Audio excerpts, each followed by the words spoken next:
Good morning. This is the third episode of a show that finally has a name.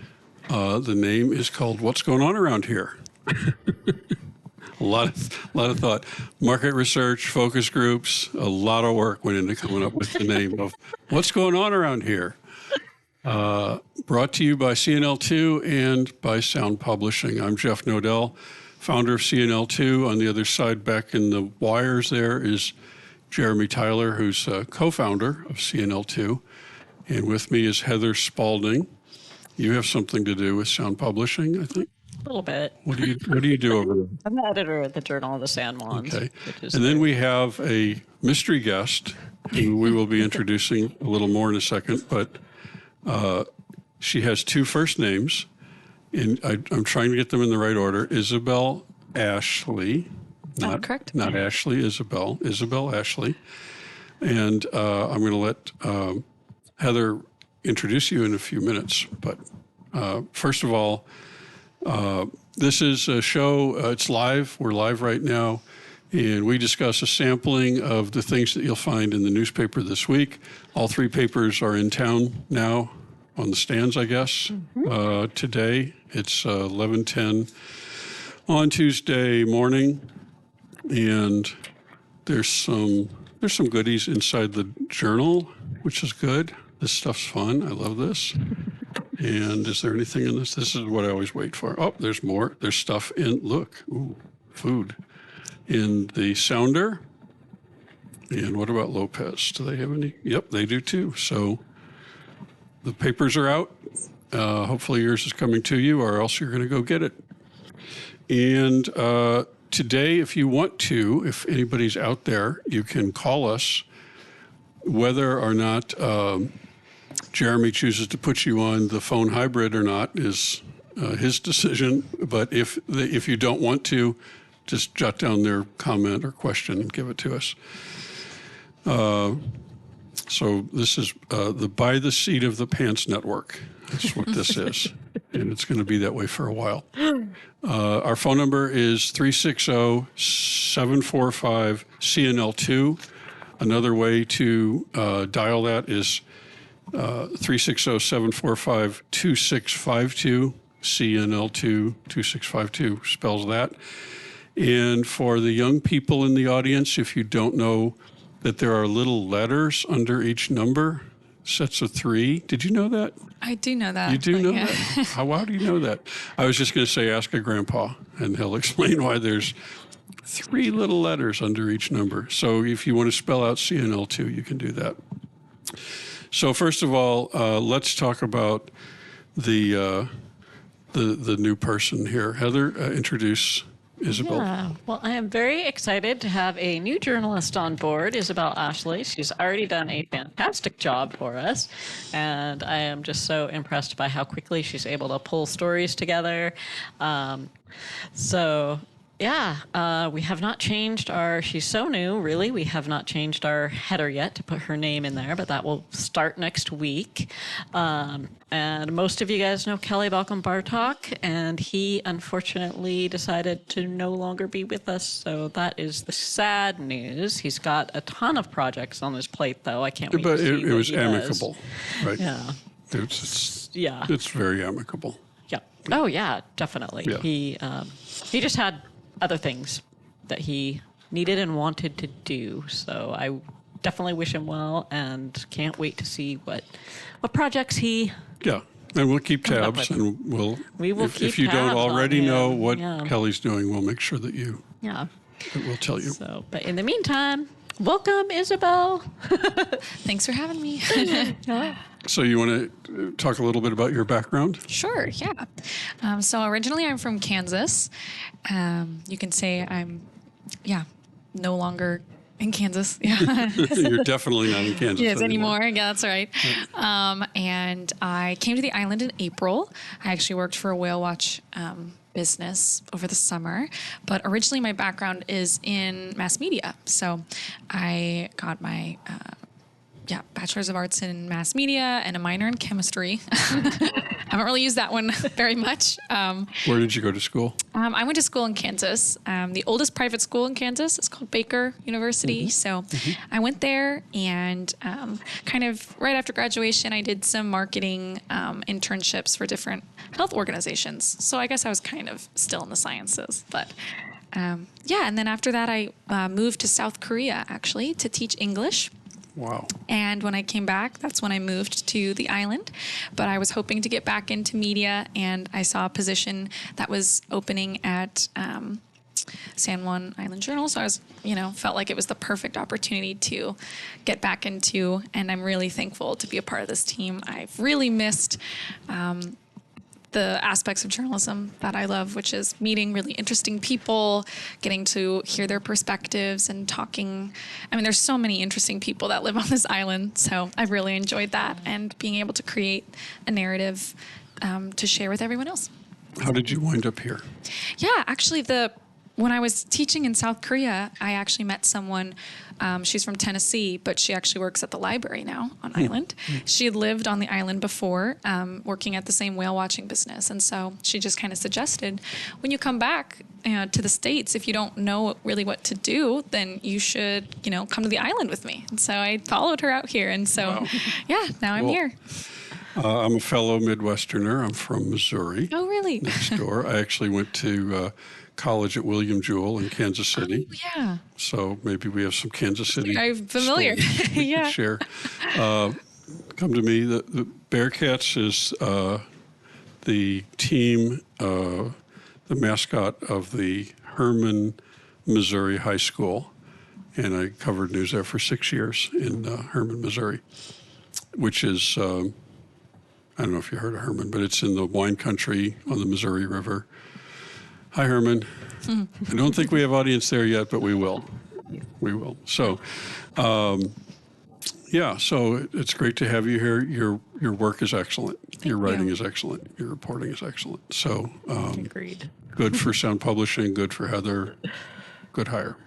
And looking forward to watching your work for hopefully a long time. Thank you. So now let's talk about a story that has your seal of approval. Art. Oh, doing animal impersonations now. Can you do a whale?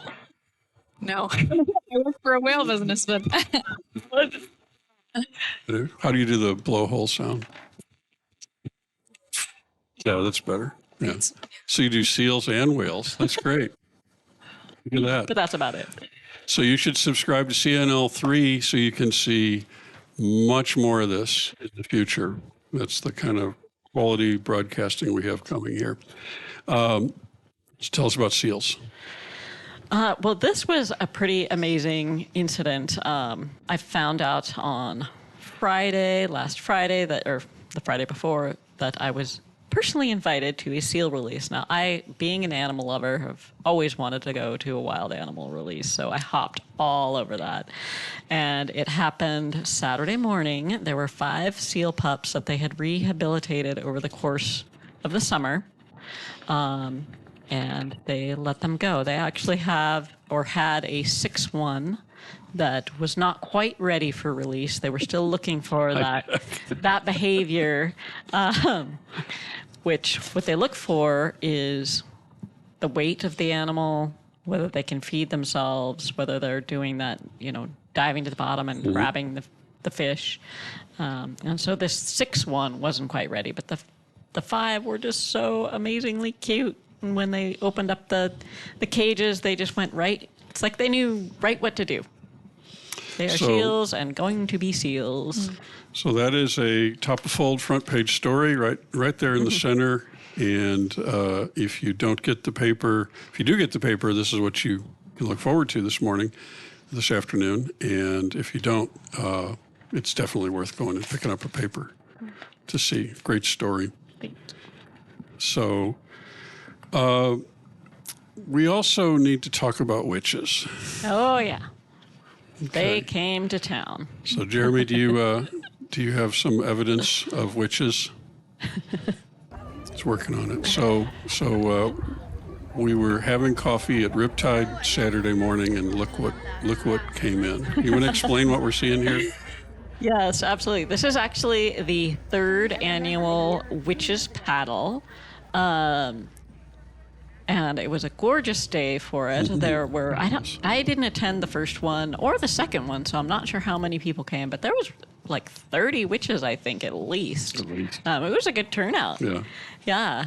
A raucous crowd. A raucous crowd. Some of the witches brought dogs. Some of them had pumpkins on their little paddles. Yeah, children. And there were land witches there to greet them. In previous years, they had come aboard and actually did a little dance on that Spring Street dock. But this year, they didn't. There was a big crowd, and that might have been part of it. So and unfortunately, we don't have the picture up, but you wore a hat too. Yes, I did. I had to get into the mood. Yep. You were part of it. I was part of it. And again, what is the cause?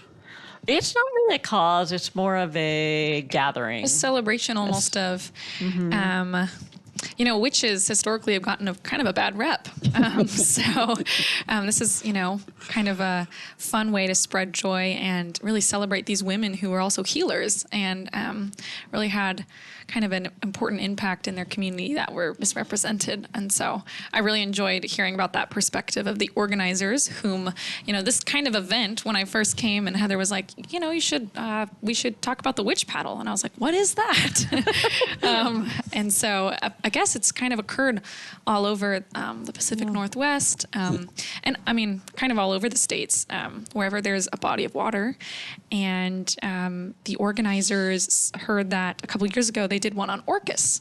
And so they were like, well, we should do one here. So I think that's kind of why they started up a few years ago. And I think one of the years it was canceled for rain. So I'm glad that it was a beautiful day for them to get out and paddle.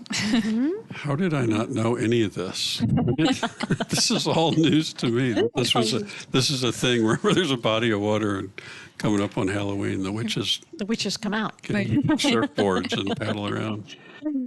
Okay. Well, then there's a few odds and ends that we should touch on this week. One is the reaction to the widening reaction to the master plan. Can you give us a little context to that, Heather? Sure. This designation master plan came about actually several years ago because people were feeling, and I think the Visitors Bureau was even getting feedback. I might be wrong about that, but I feel like just people were feeling like there was a lot of tourists and that there needed to be some sort of cohesive plan to make sure that the island didn't just get overwhelmed, that we had the infrastructure in place to deal with the people that are coming, and that, So that was sort of the basis of it. And there was some people, an outside company that was hired as consultants to help. They had done plans all over the world of this sort of nature. So the county hired them as consultants to help them survey, to help them take a look at what other people around the world have done. And with that in mind, they surveyed a lot of people. They had 7 workshops last summer, which were not very well attended. I didn't think. I went to 2 of them anyway. And those 2 just didn't seem like a lot of people. The people that did show were very invested, very passionate, and excited about the different possibilities, throughout all kinds of different ideas. And that's what those workshops were for, to get feedback from the public, what they wanted to see in this plan and how it might work. One of the big issues, of course, with it is funding, and that hits on one of the most controversial parts. Is one of the ideas, and this is just an idea, is to come up with a parking permit that basically would affect boats, bicycles, and cars during the summer months. And islanders don't seem to be a huge fan of that, and that is pretty understandable, really. But if we're not going to do that, then we need to get creative. if we're going to have this plan. Maybe islanders are saying they don't want a plan. Maybe some islanders don't want a plan at all. And then we just sort of let things happen the way that things happen. But so there was today, October 31st, is a milestone. It's right. Yep. So today is the last day of comment period on this plan. And what that means is your comments to the Environmental Stewardship Department get entered, and they are going to go through all the comments they've received up to this date, and they will become like part of what they mold this draft plan into. So they're going to take those comments, refine this draft plan, and make recommendations to the council eventually, the county council, in which the county council will take a look at it. There will probably be public hearings. So just because this is the deadline for the comment period does not mean that you can't provide some sort of feedback at some point. I know the people at the Environmental Stewardship Department, they want this to be a working plan.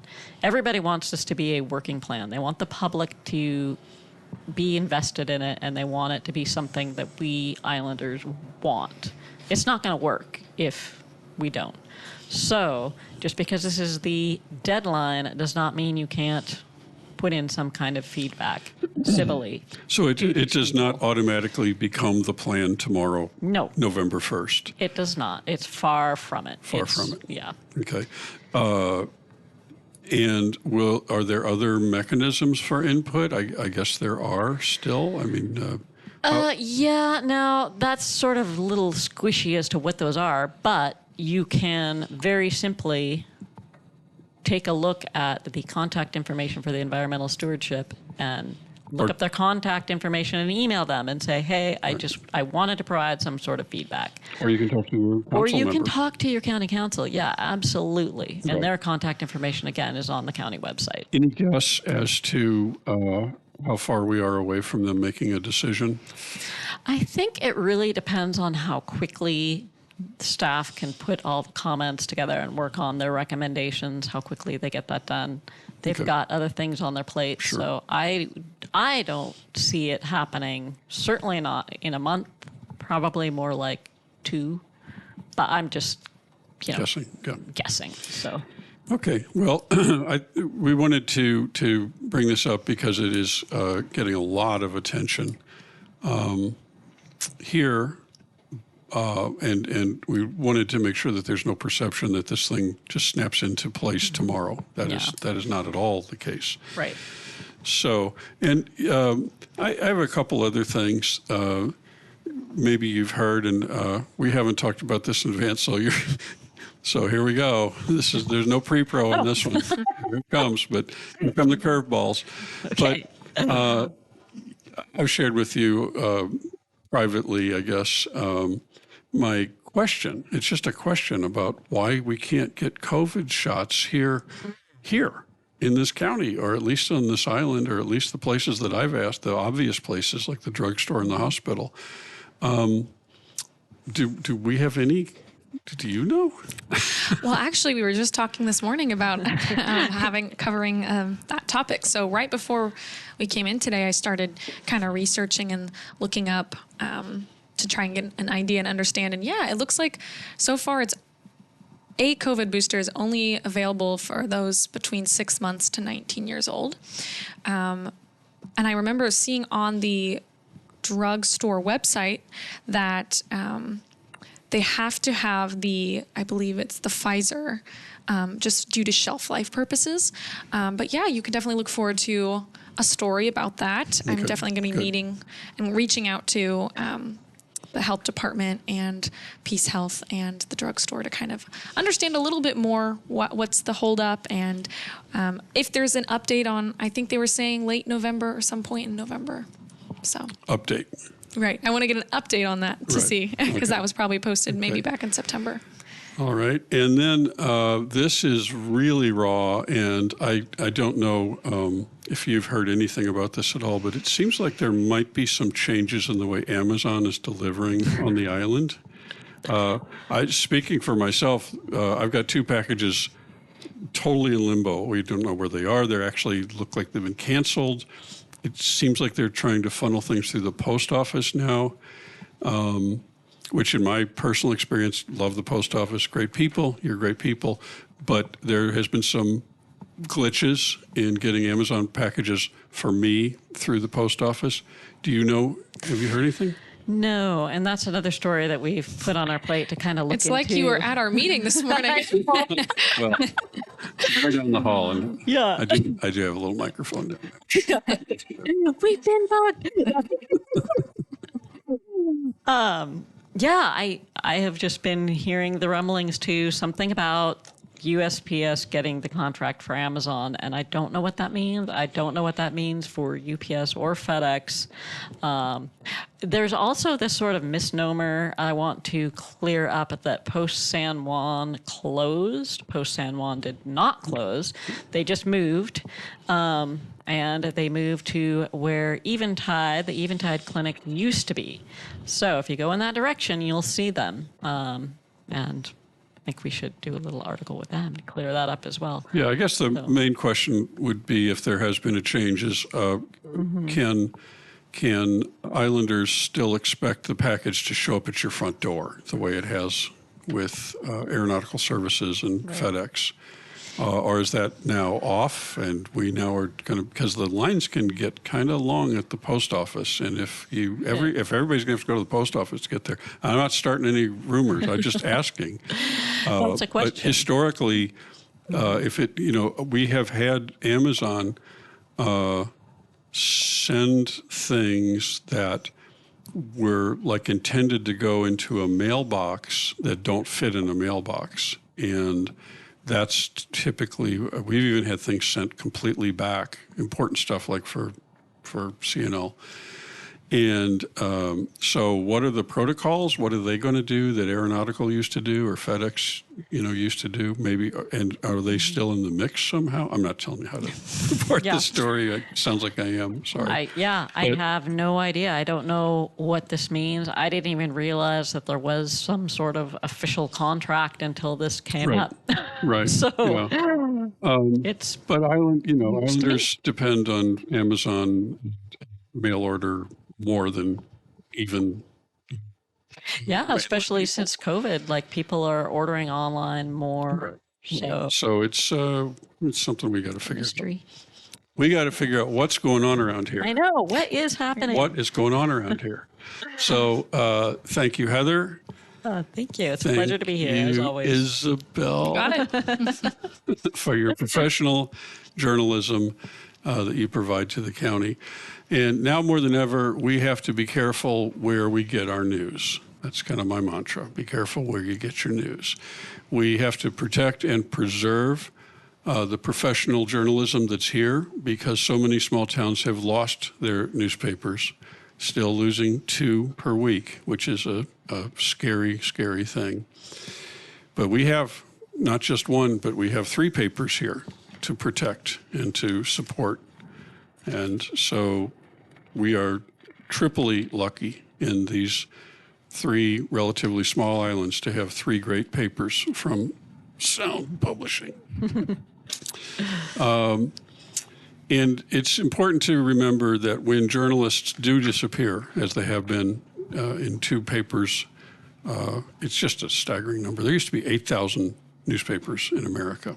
And I don't know what the current number is, but when you keep losing 2 a week, it's 100 a year that we're losing.